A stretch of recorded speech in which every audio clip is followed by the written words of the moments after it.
Nah, pertama kita akan bahas terkait dasar-dasar Canva. Aku yakin di sini gitu ya, kalian ada yang udah jago Canva, ada yang sudah lumayan jago kayak gitu, atau yang belum sama sekali kayak gitu. Makanya aku mau buat pelatihannya ini lebih ke general gitu. Jadi orang-orang yang mulai dari nol gitu ya, yang belajar dari benar-benar belum bisa kayak gitu. Makanya aku akan bahas dari situ dulu kayak gitu ya. Di sini kita belajar terkait dasar-dasar Canva gitu ya.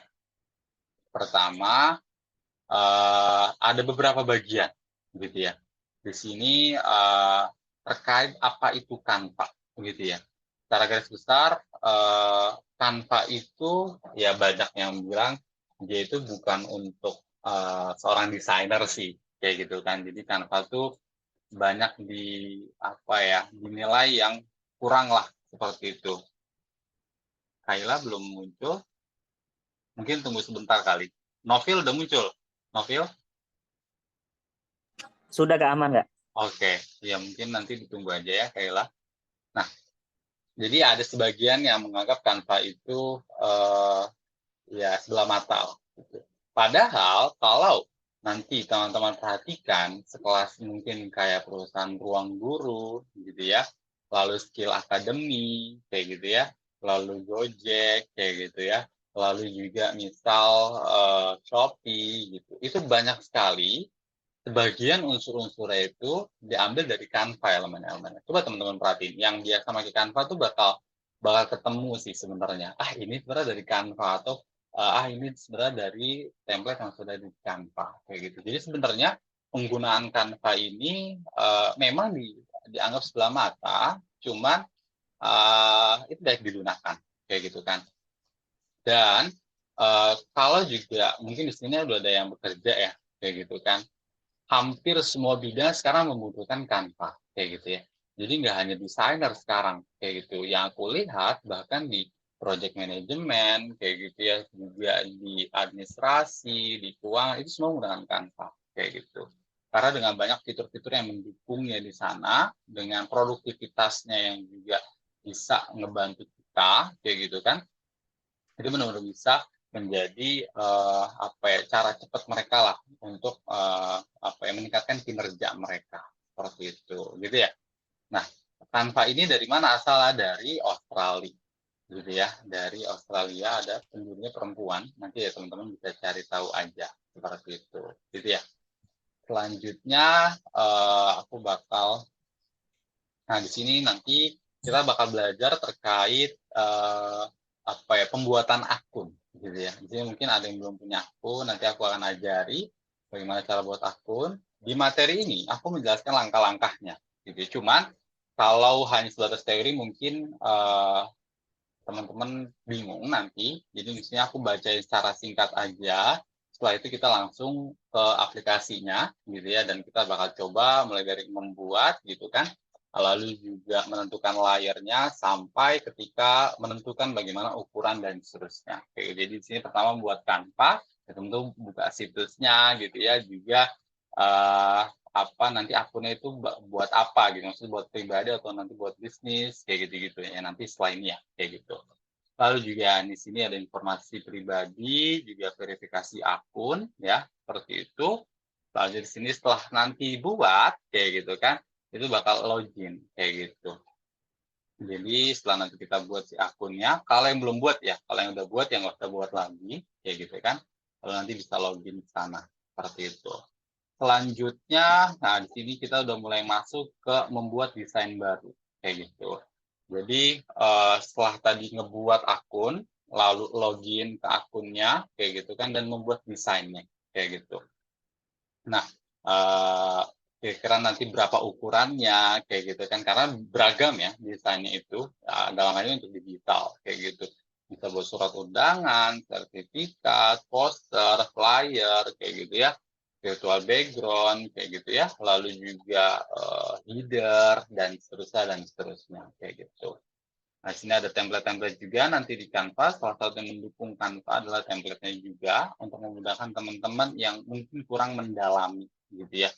Kurang apa ya, diwajibkan menggunakan Canva, cuman ya kurang mendalami, ya itu disediakan template-template kayak gitu. Biar teman-teman bisa cepet lah ngerjain kayak gitu. Jadi juga nanti aku bakal ajarin ukuran kayak gitu, ukuran desainnya seperti apa. Kayak misal di sini ada yang konten kreator gitu ya. Di feed Instagram itu kan bisa 1:1 gitu ya, dengan ukuran 1080 kali 1080 atau 1080 kali 1350 kayak gitu. Nanti juga ada ukuran story seperti apa, karena nanti berbeda-beda gitu kan. Untuk Instagram seperti apa, untuk feed seperti apa, untuk story seperti apa, kayak gitu ya. Lalu untuk misal cover di LinkedIn itu seperti apa, jadi berbeda-beda seperti itu, gitu ya.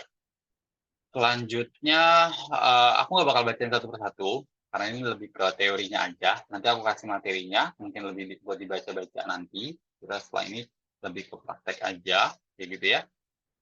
Selanjutnya menambahkan elemen. Jadi nanti sedikit-sedikit kita sudah mulai masuk ke proses desain, kayak gitu kan. Dan nanti juga di akhir aku bakal kasih PR ke kalian buat desain. Lalu dari desainnya itu nanti aku kasih feedback satu persatu, kayak gitu ya. Apakah desain ini udah bagus, apakah desain sudah perlu perbaikan, dan seterusnya, dan seterusnya, kayak gitu. Nah, ini menambahkan elemen, gitu ya, gambar, ilustrasi, kayak gitu.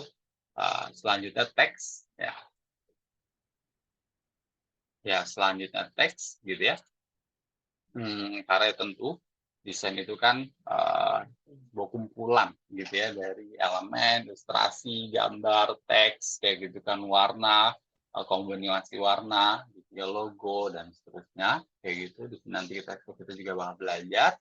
Lalu elemen-elemen lainnya kayak icon, gitu ya, stiker, lalu juga shape, gitu, atau bentuk-bentuk, gitu ya, ada yang kotak, atau yang ada sudutnya round, kayak gitu ya. Lalu juga di sini elemen lainnya. Selanjutnya juga kita bakal belajar nanti tata letak, gitu ya. Apa ya, layer ya, kita sebutnya layer kayak gitu. Di sini mungkin ada yang pernah mendesain sebuah poster kayak gitu kan, di komunitasnya atau misal di organisasinya, atau yang pernah ikut magang atau yang lagi full time juga kayak gitu kan. Itu kan biasanya kalau dikasih sebuah brief design kayak gitu kan, misal dari kepala bidangnya atau kepala departemennya minta ingin didesainkan tentang manfaat dalam mempelajari desain grafis gitu contoh. Nah, itu nanti kan dalam satu ide desain itu terbagi ke dalam 5 ide desain kayak gitu kan. Nah, udah teman-teman desain bakal mendesain satu persatunya, dan setiap satunya itu disebut dengan layer seperti itu. Ya, nanti kita bakal belajar juga di sana, dan bakal belajar juga hierarki kayak gitu kan, hierarki dari elemennya kayak gitu kan. Mana yang lebih kecil, mana yang lebih besar. Teman-teman perhatiin deh. Ini juga mungkin jadi pesan aku buat teman-teman, biar di sana makin keren itu, coba perhatiin desain-desain yang udah bahasa udah profesional kayak gitu. Misal iklan-iklan dari Shopee, iklan-iklan dari Bukalapak, iklan-iklan dari Tokopedia, kayak gitu kan. Coba diperhatiin. Kayak gitu. Itu kan biasanya lebih familiar ke teman-teman. Mungkin teman-teman bisa suka belanja, atau ke Gojek juga, biasa sama kayak Gojek, kayak gitu kan. Perhatiin ketika mereka membuat sebuah tampilan, gitu ya, judul itu biasanya lebih besar kayak gitu ya, subjudul itu nanti lebih kecil kayak gitu kan, lalu nanti ada beberapa elemen yang lebih besar, biasanya elemen lebih besar tuh menjelaskan tentang diskon itu dibesarin kayak gitu kan, lalu nanti sampai dengan berlakunya dikecilin. Nah, itu salah satu bentuk dari hierarki gitu ya. Hierarki itu adalah susunannya gitu ya, dari yang paling besar sampai yang paling kecil kayak gitu ya. Sederhananya kayak hierarki di sebuah organisasi gitu ya. Nanti tuh yang ketua tuh lebih besar, yang wakil agak kecil, pun dari segi kemampuannya juga seperti itu. Jadi itu hierarki seperti itu, gitu ya. Dan itu sangat penting sekali karena desain yang agak kurang, gitu ya. Itu ketika antara judul, subjudul, kayak gitu kan, isi, gitu. Ini dalam konteks teks ya, kayak gitu itu sama semua. Jadi orang bingung kayak gitu. Ini nyorotnya kemana? Dan secara naluri manusia kayak gitu ya, secara kebiasaan manusia, apalagi orang-orang kita kan baca dari kiri gitu ya, beda mungkin dengan orang-orang Arab gitu ya. Mungkin nanti teman-teman yang punya klien orang-orang Arab gitu ya, mulai dari negara Arab Saudi, Uni Emirat Arab gitu ya, atau Mesir kayak gitu, itu dari kanan dia kayak gitu. Ngelihatnya dari kanan dulu. Jadi dalam satu layer gini ngelihatnya dari kanan, kayak gitu. Beda dengan orang-orang Asia atau mungkin orang-orang apa itu Barat gitu ya, itu dari kiri. Gitu. Karena mereka terbiasa dari kiri. Nah, ketika melihat dari kiri kita, kayak gitu kan, kita akan melihat dari judulnya dulu, kayak gitu kan. Judulnya dulu apa pembahasannya, dan biasanya itu tadi di bold kayak gitu atau biasanya diperbesar lagi sehingga apa ya sorotan utama ke sana. Jadi dia pengen tahu pembahasan apa dulu nih. Seperti itu. Atau teman-teman di sini kan mungkin sekarang ada yang masih sekolah menengah atas ya. Siapa di sini masih SMA? Ada nggak? Coba, aku mau tahu. Kasih emot deh. Ada nggak? Atau kasih? Oh iya iya. Ada lagi yang masih SMA? Keren keren keren. Ada yang masih SMA selain Kayla? Atau yang SMP deh, jangan-jangan ada juga yang SMP di sini. Ada yang masih sekolah menengah atas atau sekolah menengah pertama? Oh iya iya oke. Oke, yang kuliah ada yang masih kuliah? Yang kuliah? Oh oke. Oh banyak yang kuliah ya. Oh oke mayoritas kuliah ya. Oke baik baik baik. Oke oke. Ya mungkin kalian pasti punya buku buku paket lah ya, kayak gitu kan, atau buku kalau di tahun itu sebutannya mungkin LKS lah, buku paket dengan LKS kayak gitu. Kalau teman-teman perhatiin di halamannya itu, gitu ya, ketika kita misal bahas tentang uh, apa ya, tentang biologi deh, gitu kan, tentang kingdom dari sebuah tanaman, gitu ya. Nah itu kan biasanya di apa itu judul pembahasan akan dibesarin kayak gitu kan, baru nanti mulai masuk judul dengan isi-isinya seperti itu gitu ya. Nah itu teman-teman coba menganalisa, sebenarnya nggak harus tentang desain yang ada di digital kayak gitu kan, poster flyer, teman-teman juga bisa melihat di kehidupannya teman-teman kayak gitu kan. Nah, itu menganalisa kayak gitu kan, dan teman-teman bisa dapat inspirasi juga dari sana kayak gitu. Selanjutnya di sini ada pengaturan grup gitu ya. Jadi nanti di Canva itu teman-teman bakal sering dengan menggunakan grup ini. Jadi ketika mau mengolah sebuah desain, biasanya nanti di drag dulu jadi satu, lalu nanti dipindahin kayak gitu. Jadi di grup dan di ungroup kayak gitu. Selanjutnya juga di sini ya background kayak gitu kan.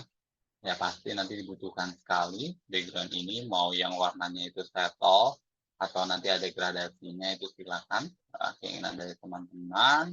Selanjutnya juga efek dan filter, biasanya nanti lebih ke foto ya, atau ya ilustrasi juga sudah bisa dikasih efek itu, kira-kira mau lebih terang atau lebih soft kayak gitu kan, atau dikasih blur dan seterusnya, itu disediakan juga oleh Canva. Selanjutnya juga kita bakal belajar animasi, gitu ya. Nah, karena di Canva itu udah disediakan animasi-animasinya, tinggal nanti teman-teman masukin aja animasi-animasinya ini, gitu ya. Selanjutnya berbagi desain, nah ini juga salah satu fitur yang sangat penting, kayak gitu kan. Karena biasanya itu, ya sebenarnya tadi, teman-teman kerja di bawah orang, gitu ya. Kepala kreatifnya tuh dia bakal, pengalamanku dulu, gitu ya. Kita bakal dikontrol secara berkala gitu ya lewat si fitur ini kayak gitu kan, atau nanti juga bisa dikasih feedbacknya langsung di apa ya di desainnya tersebut gitu. Beda mungkin dengan Adobe Family kayak gitu kan, itu kasih feedbacknya itu biasanya udah jadi sebuah PNG dulu kayak gitu kan. Nah itu nanti ditaruh di drive kayak gitu ya, baru nanti dilakukan proses quality control kayak gitu. Nah itu yang membedakan. Dan mungkin untuk produktivitas, lagi-lagi untuk produktivitas ya kayak gitu itu lebih bagus yang berbagi desain ini. Gitu. Selanjutnya nah ini mungkin shortcut kayak gitu ya, ini juga mungkin dibiasakan gitu ya, sederhana aja. Misal kalau mau copy sebuah elemen ya Ctrl C gitu, lalu nanti Ctrl V untuk yang pastenya lagi. Terus juga nanti biasanya sering banget tuh desain teman-teman mungkin terlalu ke kanan atau terlalu ke kiri, terus mau dimundurin, itu sebenarnya ada sih tombolnya, cuman lebih enak nanti Ctrl Z kayak gitu ya. Selanjutnya inspirasi desain, kayak kita ini bisa dari template, bisa dari elemen, ya, bisa dari foto, gitu ya, dan seterusnya, kayak gitu ya. Selanjutnya, ya ini nanti tanya jawab di akhir, kayak gitu. Nah, pembacaan secara singkat sudah aku bacakan, nanti ya lebih detailnya nanti teman-teman bisa baca. Sebenarnya materinya aku buat lebih ke langkah-langkahnya, kayak gitu ya. Jadi, kalau memang nanti teman-teman bingung, bisa dilihat lagi materinya, langkah-langkahnya seperti apa. Kayak tadi contoh, buat akun kantor seperti apa, kayak gitu ya. Kalau juga aku masih juga tips-tips di sini, gitu ya. Kesimpulan-kesimpulan juga di sini, ya teman-teman nanti bisa baca.